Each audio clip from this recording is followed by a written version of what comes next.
how to find hotels on Marriott and filter by price, amenities, and brands.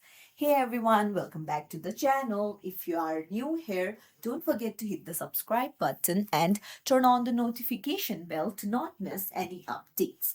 So, in today's video, I'm going to show you how to use filters in your Marriott.com. So let's dive right in. Open up any browser and then head over to Marriott.com and then go to book option. There, tap on find a hotel. Now you need to put in your destination, dates, rooms, and number of guests, rates that you want.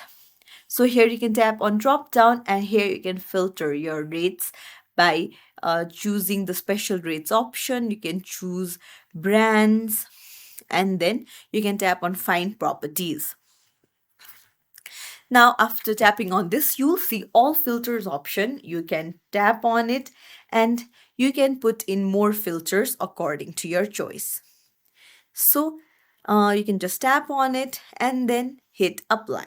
So, this is how you filter for hotels in Marriott. If you found this tutorial helpful, don't forget to like the video and subscribe to our channel for more tips and tricks. Thank you for watching.